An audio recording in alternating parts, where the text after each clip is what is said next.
2024 nanti itu sekitar 63%-nya adalah generasi muda yang berumur 40 tahun ke bawah. Kalau di undang-undang pemuda kan pemuda itu masih sampai.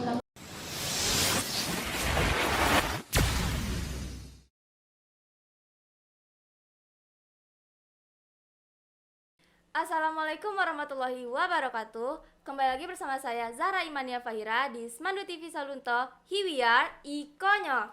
Jadi guys, hari ini kita kedatangan tamu dari KPU Kota Salunto bersama dengan Bapak Hamdani. Bagaimana kabarnya Bapak? Baik? Alhamdulillah baik. Oke. Baik, sebelumnya terima kasih kepada Bapak yang sudah mau berkunjung ke podcast kami dan juga tadi sudah menjadi pembina upacara ya Pak. Ya. Oke. Bagaimana kesan Bapak terhadap siswa SMA 2? Kesannya? Iya. Oke, pertama mungkin karena SMA 2 tidak asing.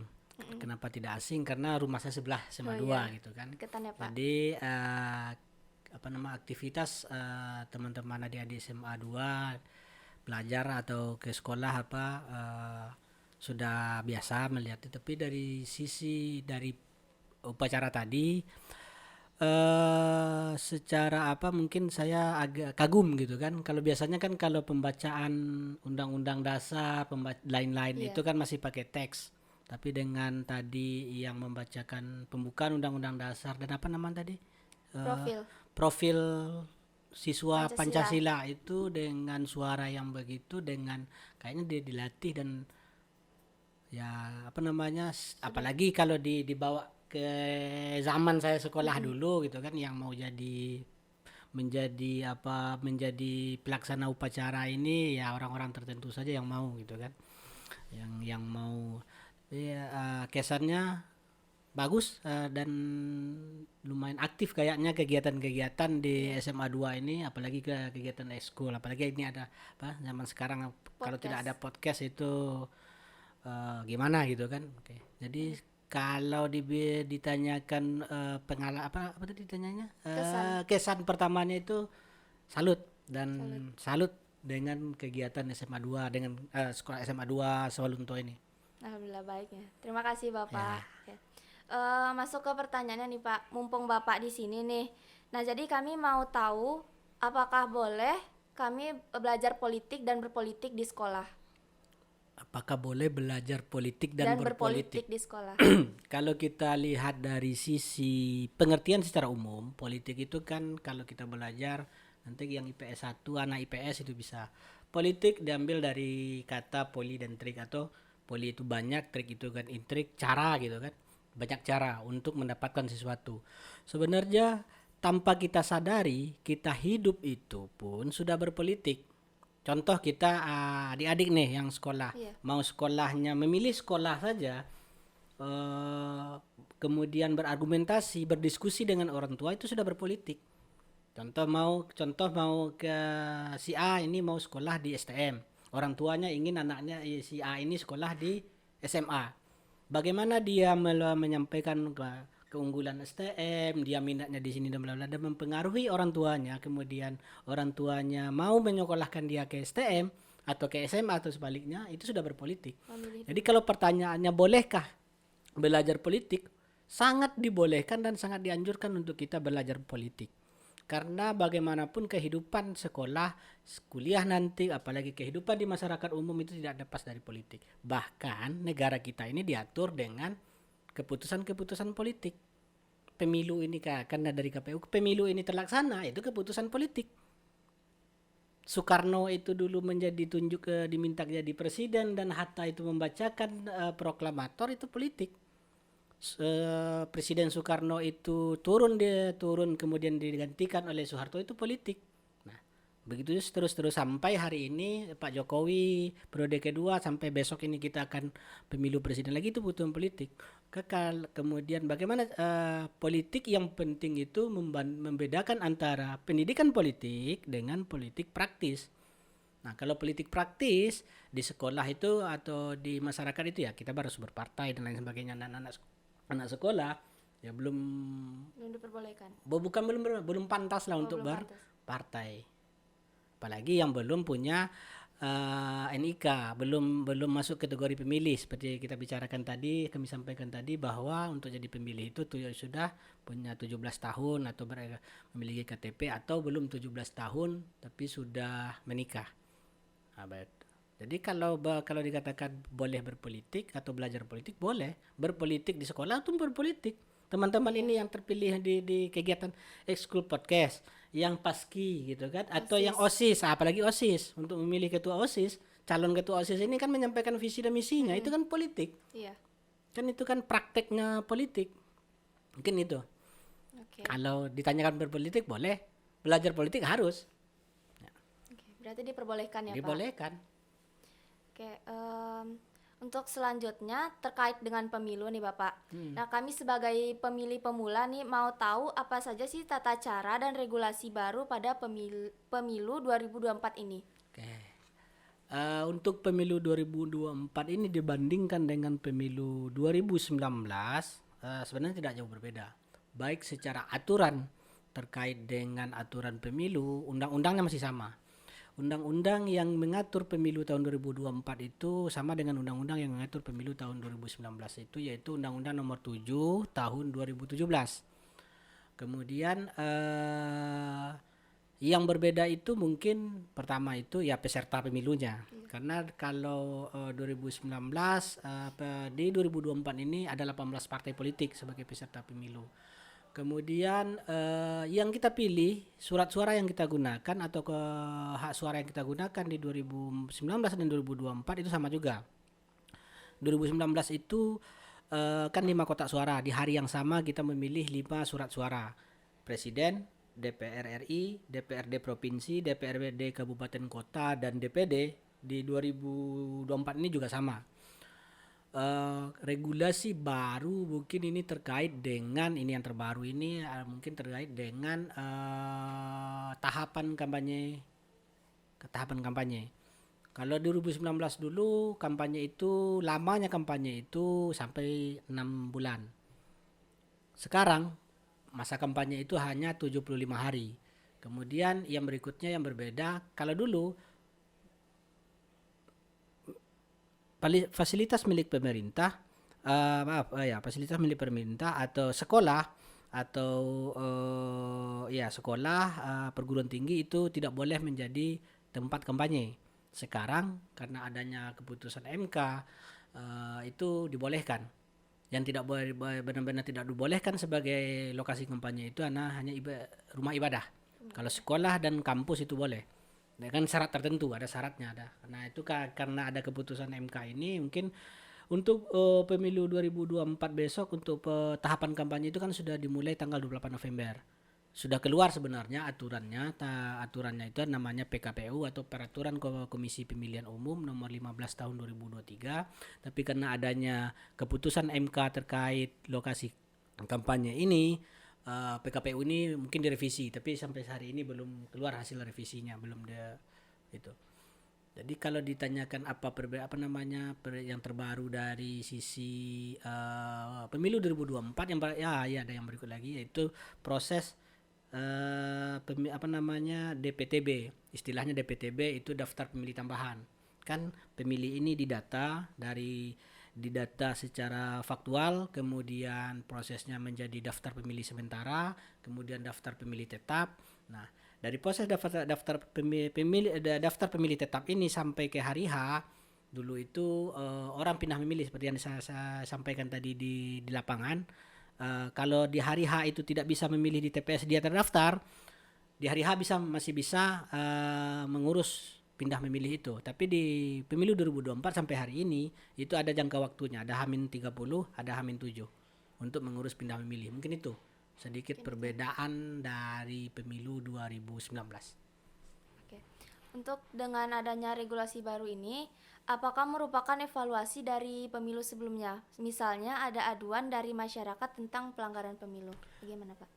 Oke, kalau ke regulasinya tentu hasil dari evaluasi pemilu 2019 dan evaluasi pemilu-pemilu sebelumnya 2019, 2014, 2009 dan selanjutnya. Terutama mungkin yang akan baru itu regulasi yang sangat dievaluasi itu adalah pada masa hari H pemungutan dan penghitungan. Karena ya 2019 itu kemarin kan kita adik-adik bisa tahu, bisa lihat di Google dan ada banyak korban jiwa dari petugas KPPS. KPPS ini kelompok pemungutan suara KPPS di TPS. Itu kan karena beban kerja mereka dan lamanya waktu mereka. Pemungutan suara itu TPS itu sudah dibuka jam 7 pagi, itu sudah dibuka. Kemudian terus pemungutan suara sampai jam 1, maksimal sampai jam 1. Kemudian penghitungan bahkan kemarin itu sampai jam 24 jam, lebih dari 24 jam tidak tidur petugas itu. Mungkin itu sekarang yang sedang disimulasikan bagaimana kegiatan pemilu itu mulai dari pembukaan TPS sampai penghitungan selesai itu tidak lebih dari 12 jam. Itu yang sedang regulasi, itu hasil evaluasi dari 2019. Mudah-mudahan regulasi ini bisa dijalankan dan bisa dijalankan dengan baik, nanti bisa berjalan dengan baik regulasinya. Agar tidak terjadi korban seperti 2019. Terlalu padat mungkin ya Pak? Ya, karena kalau ramainya TPS-nya tetap jumlah pemilih TPS itu kan dibatasi. Sekarang ini 300 orang per TPS pemilihnya. Tapi karena 5 kotak suara yang harus ditulis satu persatu hasilnya, itu yang membuat kelelahan dari petugas. Apalagi sebelum pemungutan suara, 3 hari sebelum pemungutan suara, KPPS ini sudah juga bertugas seminggu, bahkan mulai dari mengantarkan surat undangan untuk pemilih, surat pemberitahuan pemilih, menjaga kotak suara, surat suara, kemudian melaksanakan pemilihan, penghitungan. Itu yang membuat kelelahan. Mungkin itu. Baik Pak. Untuk selanjutnya terkait dengan pelanggaran nih Bapak, apa saja pelanggaran yang pernah terjadi, dan jika ditemukan pelanggaran tersebut itu mau dilaporkan kemana? Sebenarnya kalau kita lihat di aturan di Undang-Undang 7 2017 itu, sebelum kita bicara apa saja pelanggaran yang terjadi, dalam pemilu itu, dalam Undang-Undang 7 2017 itu dijelaskan bahwa pelanggaran pemilu itu ada 4 jenisnya. Pertama itu pelanggaran administrasi namanya.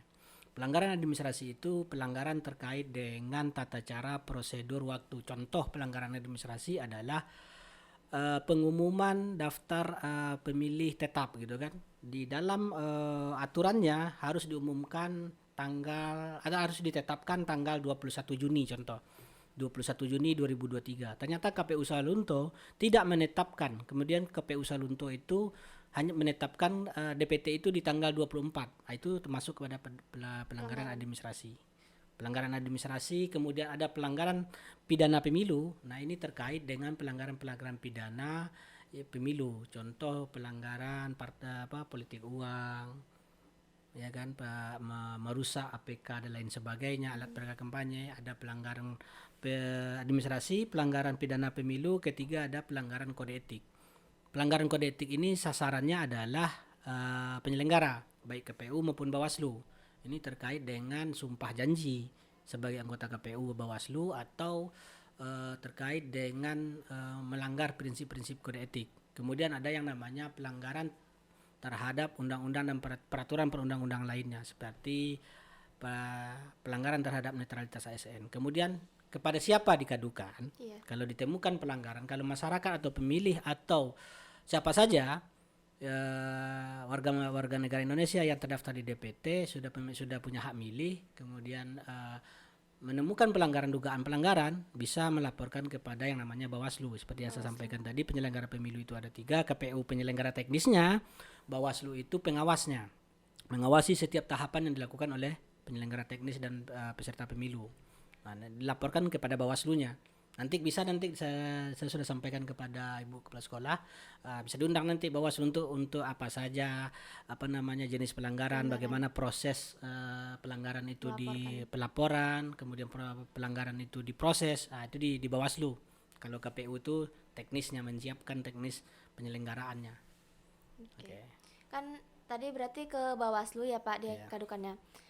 Untuk perbedaan kan ada istilah KPU, Bawaslu, dan Panwaslu ya Pak. Itu dari ketiga itu perbedaannya apa saja ya Pak? Oke gini, penyelenggara pemilu itu seperti yang disampaikan menurut Undang-Undang Nomor 7 Tahun 2017 itu ada 3 lembaga. Pertama KPU, kedua Bawaslu, ketiga Panwaslu. DKPP. KPP. Nah, Bawaslu itu KPU itu Komisi Pemilihan Umum itu penyelenggaranya. Secara kelembagaan KPU itu terdiri dari KPU RI, KPU provinsi, KPU kabupaten kota. Kemudian di tingkat kecamatan sampai ke PPS itu namanya bidang lembaga ad hoc. Ada PPK. PPK itu panitia pemilihan kecamatan, PPS itu panitia pemungutan suara sampai ke PPS. Itu untuk di sisi KPU. Kemudian di Bawaslu itu juga ada Bawaslu RI, provinsi, kabupaten kota. Di bawahnya di tingkat kecamatan Bawaslu itu ada namanya Panwaslu kecamatan. Ada nanti di tingkat desa itu namanya PKD, pengawas kelurahan atau desa. Nanti di TPS ada namanya pengawas TPS. Jadi kalau apa bedanya?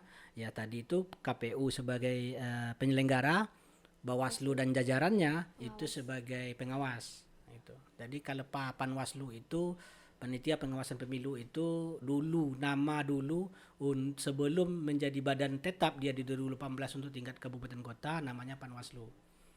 Sekarang karena dia sudah jadi badan tetap sampai tingkat kabupaten kota, maka dari RI ke provinsi, kabupaten kota itu namanya Bawaslu badan pengawas pemilu. Panwas panitianya baik Panwaslu kecamatan, kelurahan desa ataupun pengawas TPS itu badan ad hocnya. Oke. Masih berkaitan dengan pelanggaran nih Pak.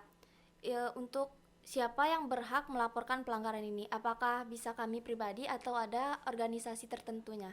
Ya, yang kalau di Undang-Undang Nomor 7 2017 atau di peraturan yang terkait dengan Perbawaslu atau yang mengatur soal bagaimana proses pelanggaran dan yang melaporkan, yang pertama itu yang melaporkan itu adalah ya memang yang bisa melaporkan itu dalam pelanggaran itu kalau tidak salah mungkin bisa dikoreksi nanti oleh Bawaslu, nanti bisa diundang juga Bawaslunya, peserta ya kan, partai peserta pemilu, bisa partai politik, bisa calon, itu bisa melaporkan dugaan pelanggaran.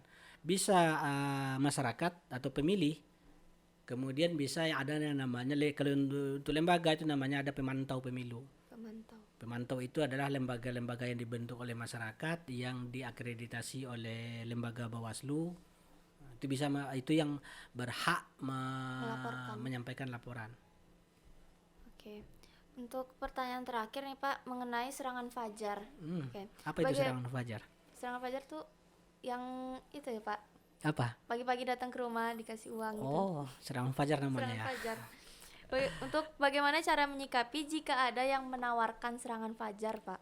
Mungkin istilah serangan fajar ini secara pribadi saya tidak sepakat.